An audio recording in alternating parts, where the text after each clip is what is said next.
Hi, I'm Madara. Hi, I'm Emily. I'm a PhD candidate at the University of Waterloo studying Public Health and Gerontology. I'm also a PhD student, but in Brazil, at the Catholic University of Pernambuco in clinical psychology. Welcome, Emily. Emily is one of my peers at the University of Oxford Institute of Population Aging. We both have similar research interests in the sense that we're looking at aging populations and the well-being of older adults. Emily, are you ready to answer my questions? Yes. Let's get started. Tell us a little bit about your thesis topic.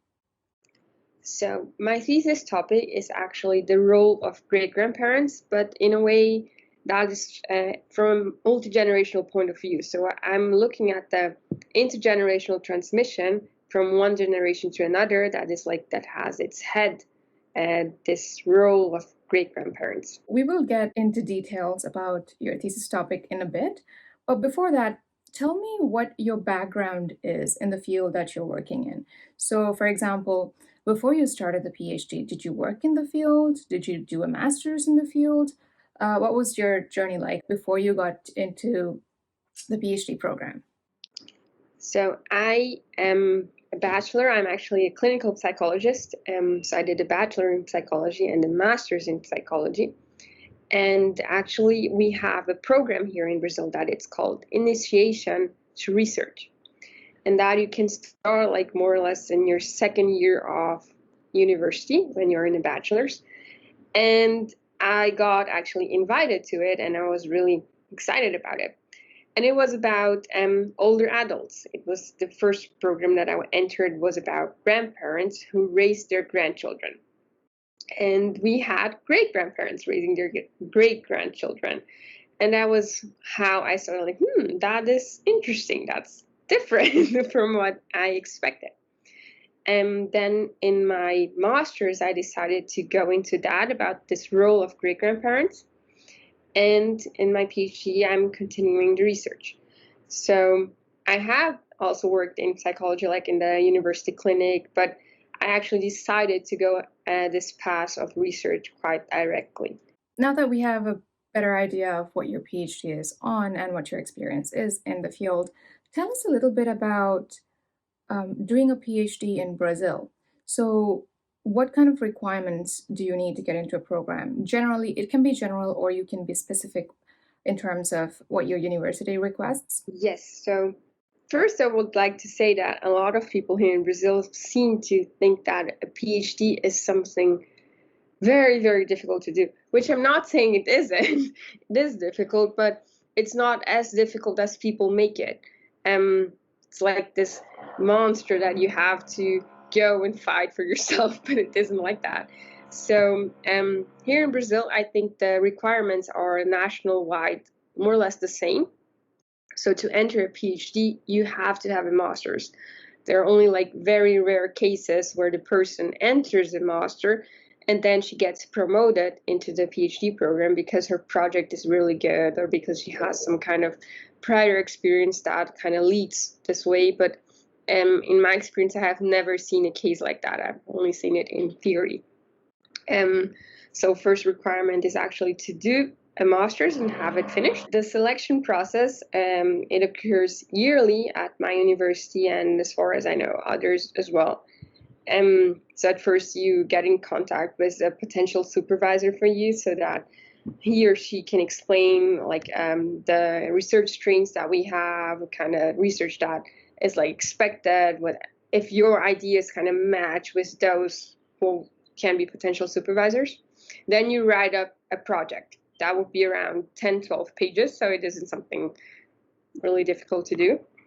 And you have the steps of how you can do it.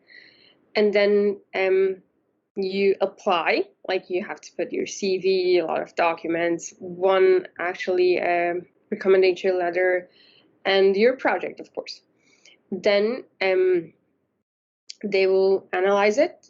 And also you have to do 2 foreign language tests. That can be English and Spanish or French and Spanish, German as well.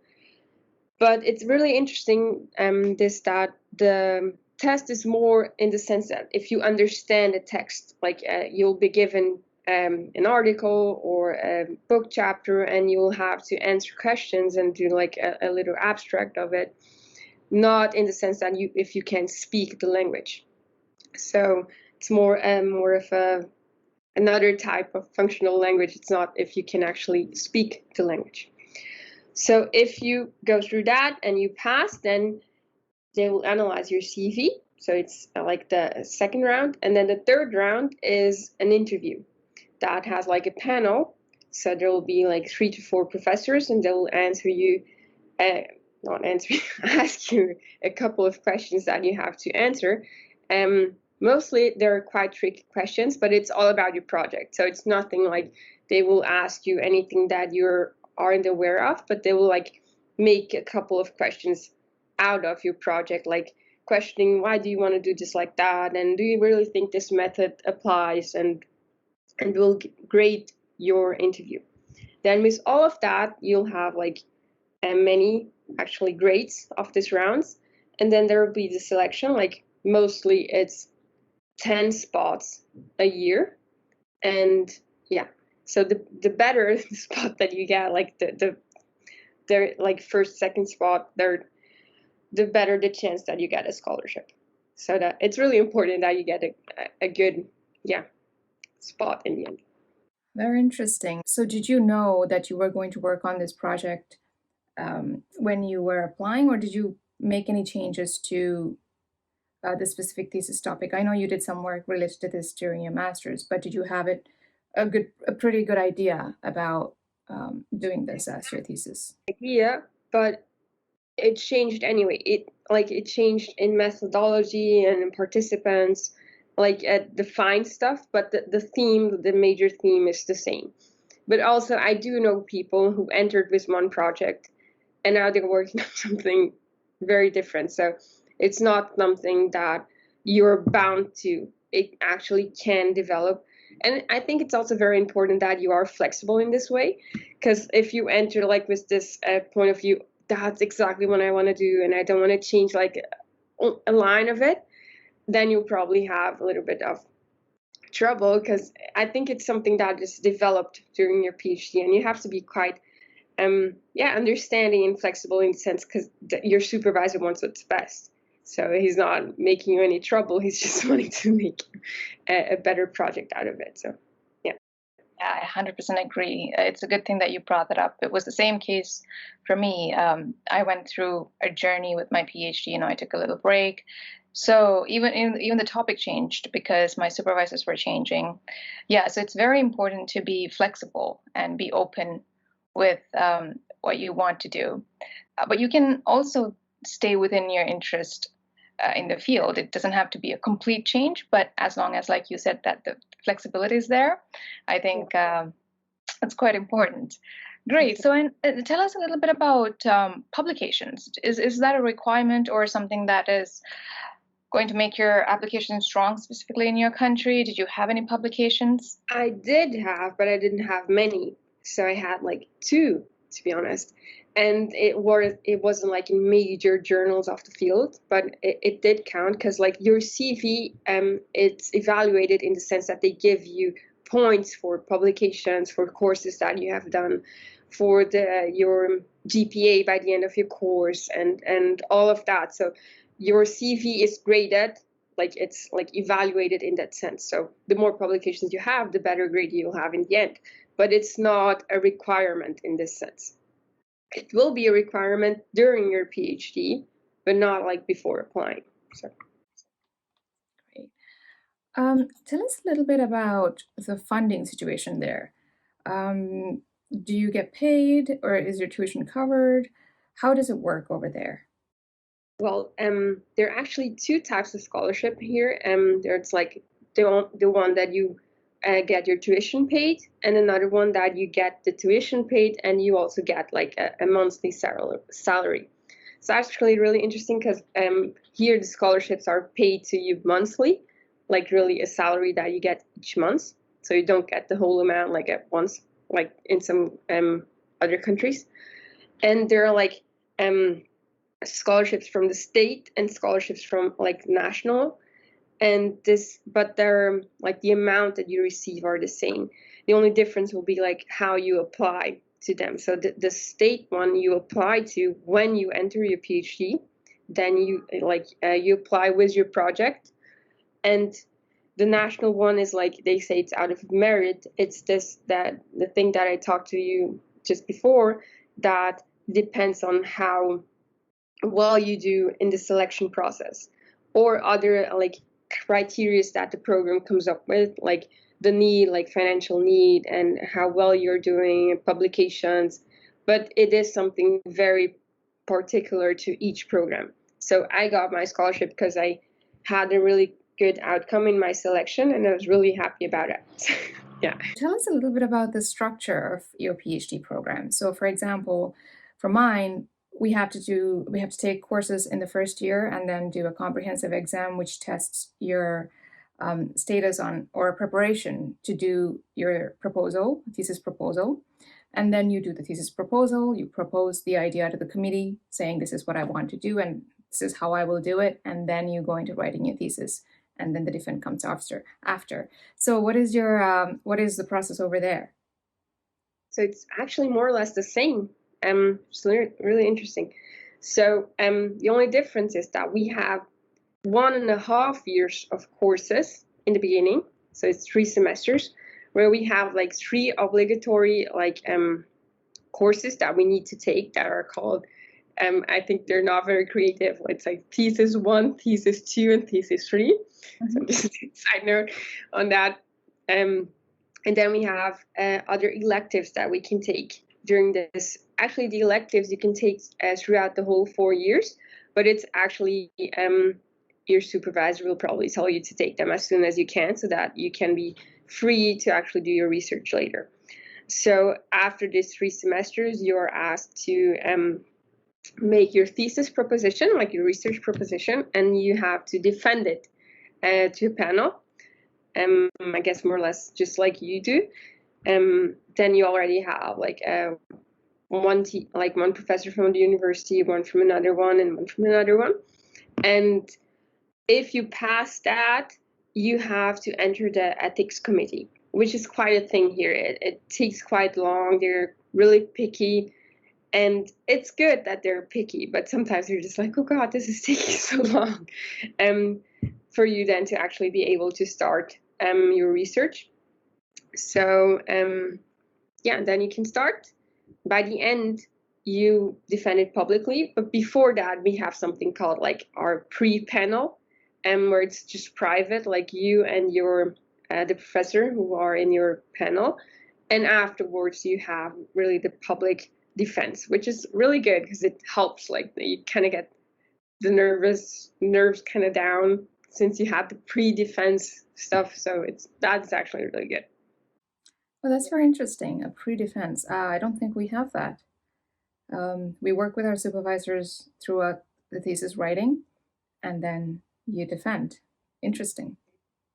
Do you give feedback after the pre-defense, and then you improve your thesis, and then?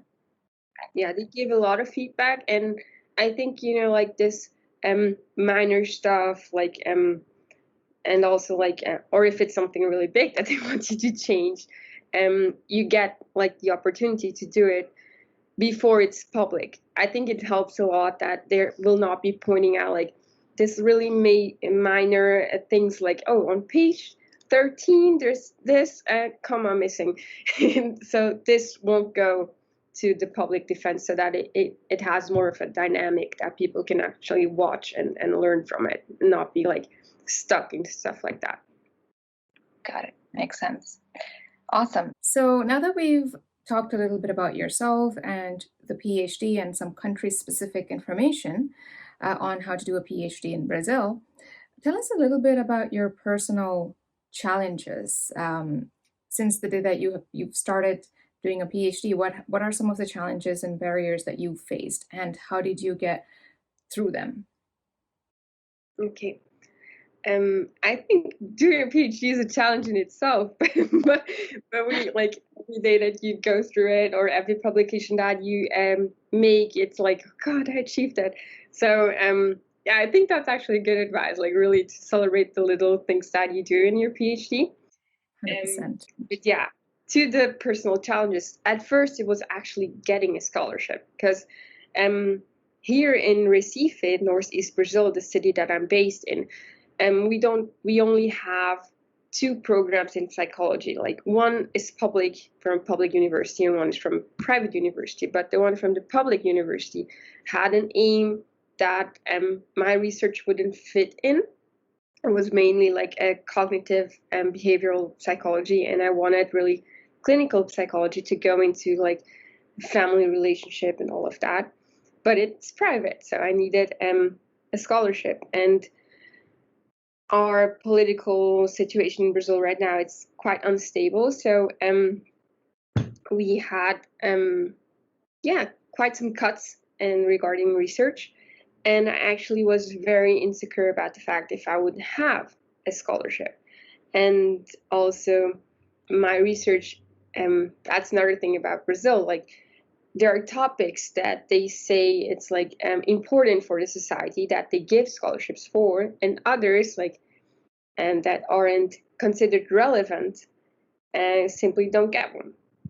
So if I would apply to the state scholarship, the probability that I would get the scholarship was very low because it wasn't considered something interesting or of importance for the society, according to them at least. So my possibility was, okay, I need to do really well in the selection so that I get one of the first spots and so I can get a scholarship. So this was my first challenge, like right at the beginning. But it came out really good. So I got the scholarship, and I was really happy about it. Then a second one would for sure be COVID. Like I was entering my third semester, like my second year in the PhD, and I was like preparing for doing my defend my thesis proposal and like go into the like research field and everything in COVID. And my research is qualitative, so I actually need to talk to people. And it was like, okay, what do I do now? You know, but yeah, so I got kind of like, yeah, sidetracked in this sense of how I'm going to do it and do I need to change the project. And so it was quite a challenge, but we kind of figured it out and are now able to I did collect my data, although COVID hit. So but it was really a challenge.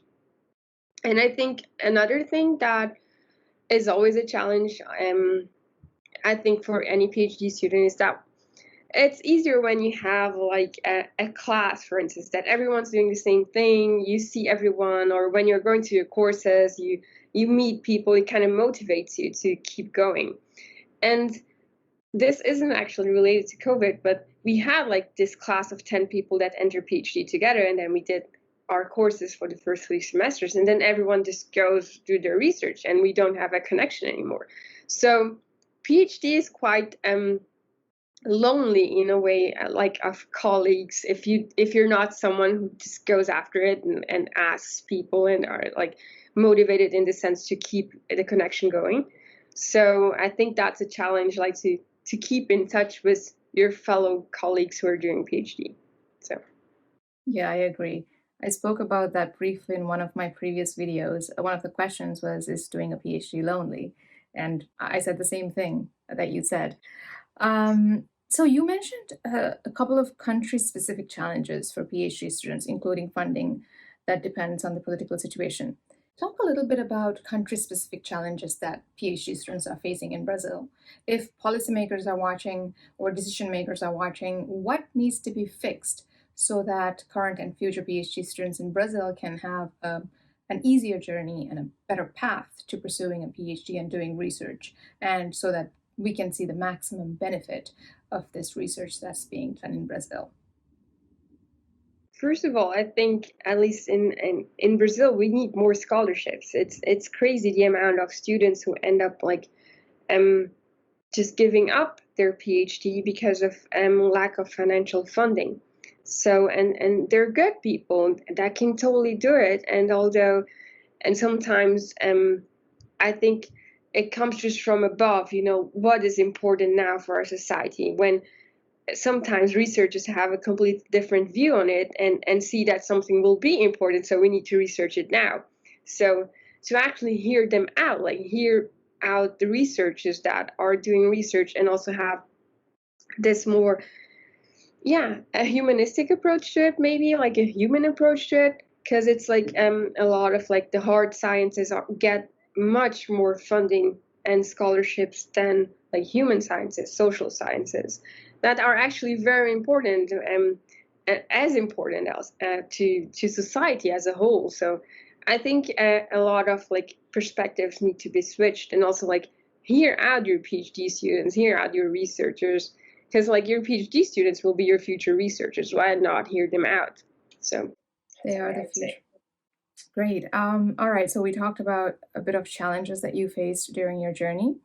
Tell us a little bit about the positives and the support that you've received during your PhD. Well, at first I wanted to, I said it was quite tricky with the ethics committee, right?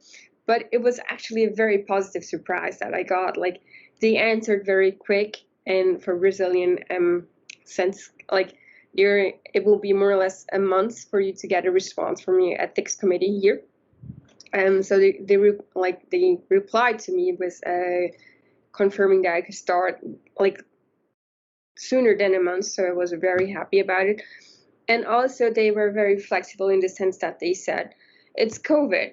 If you have to change your methodology, let us know and we can go through the process again, but in a quicker way, because we already read like all the theory behind it and the idea behind it, and like you could apply like not being like extraordinary, not in line, you could like pass the line.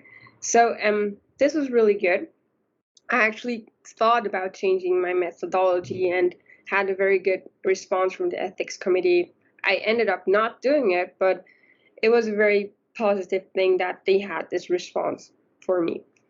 My supervisor was also very kind in this sense to be with me during that, like to be there, not leave me like alone in this whole mess about doing a PhD during COVID and how are you gonna do it, and also like be also very comforting in the sense you can do it, like really motivate me that I could do it.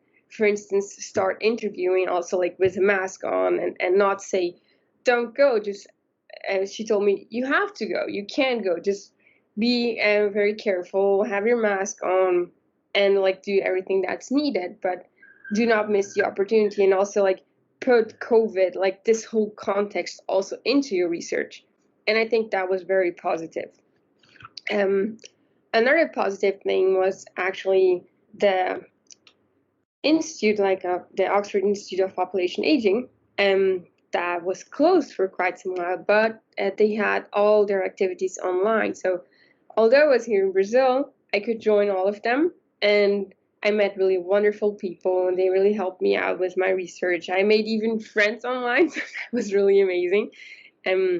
So I really think that's a lot of positive that I got out of it. And also, I mean, this whole journey of your PhD. I was talking to a friend the other day that we also have to enjoy it, and not just like complain about it. I know we complain a lot. Mandatory for a PhD student, you have to complain at some point. But enjoy it. It's a time that's not coming back, and like this little victories when you get a positive comment, or when you get an article published, or you got this other interview that you wanted. So really enjoy it. I think that's really positive as well.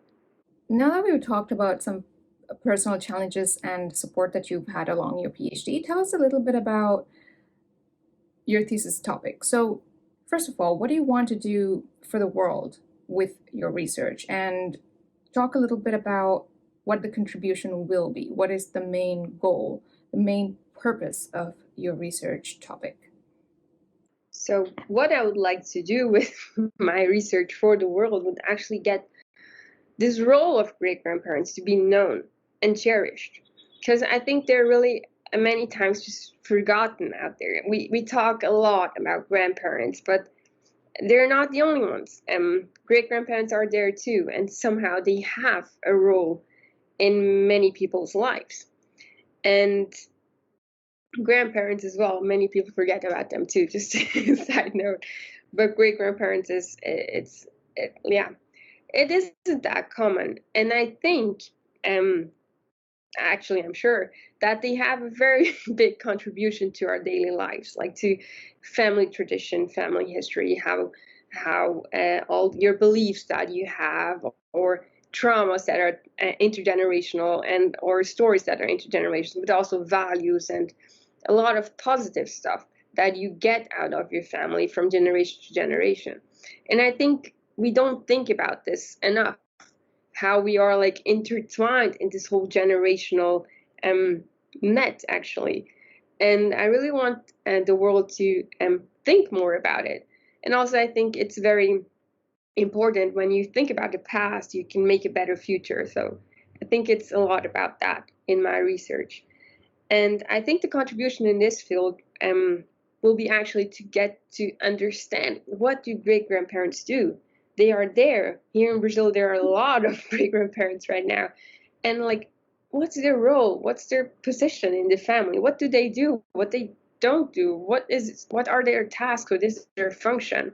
So I think it will help society in general, like families, to understand this intergenerational setting more, and also the society, and also a lot will be turned into like help for like family therapists, psychologists in clinics, and future research as well about this multi-generational families that we see more and more around the world.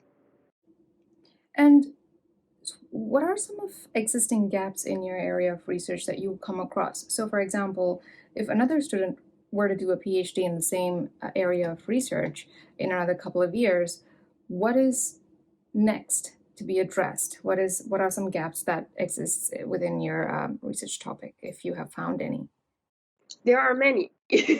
So, tell us maybe three. well, at first I would think, first of all, like, do more research on great-grandparents is very important, like in any topic in this area that you could possibly think, because we have like you can come up like with the papers that we have on great-grandparents, like in both hands, like 10 maybe.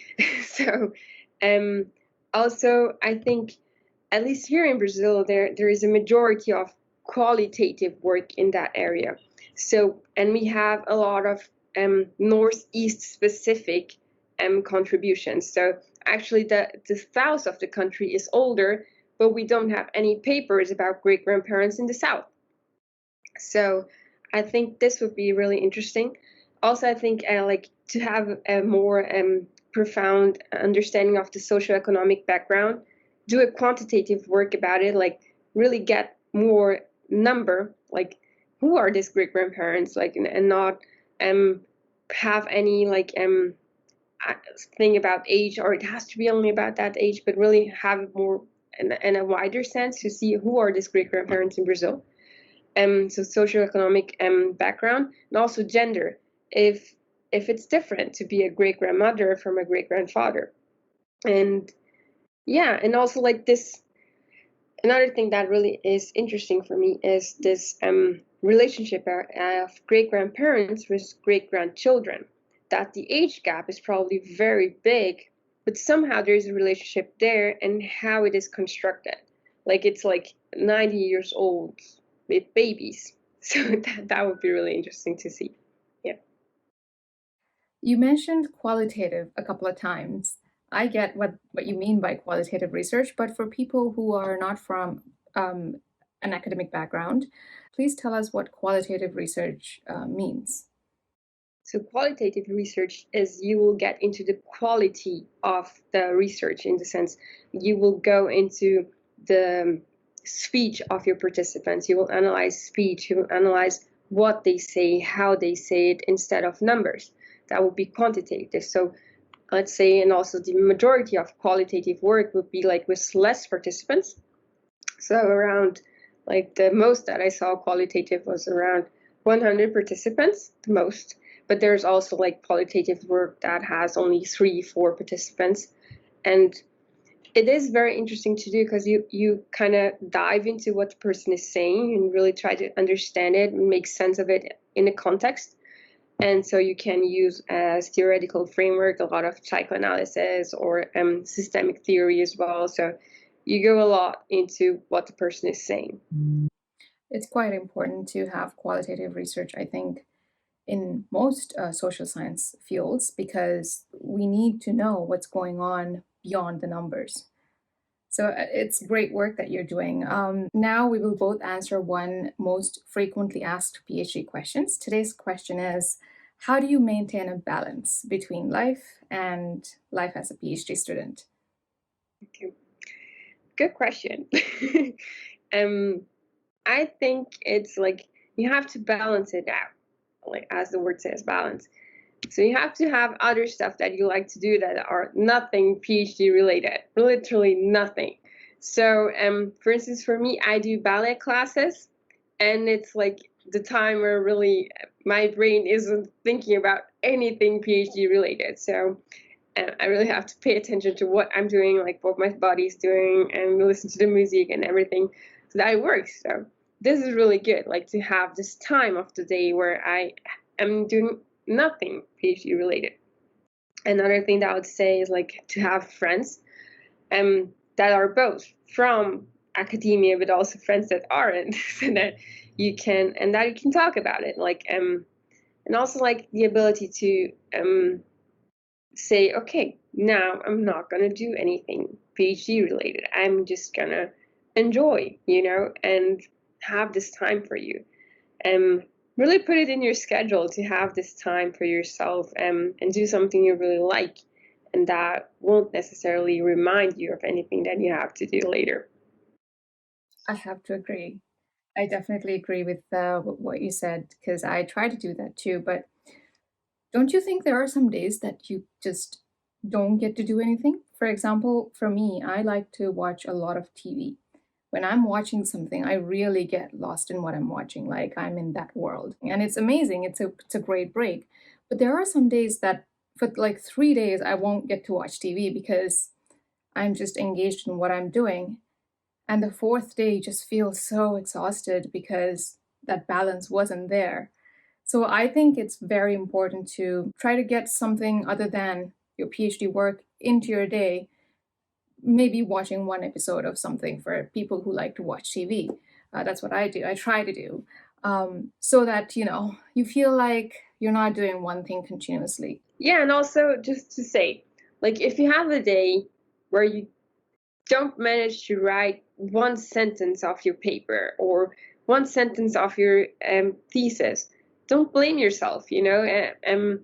It happens like that. Like there are days, just like as you said, where you write like 3 days and you just have this inspiration, motivation, everything comes together and you just know what you're doing. And there are days where you just don't feel inspired, and that's okay. It's nothing that the world will end or like you will lose your PhD or anything like it.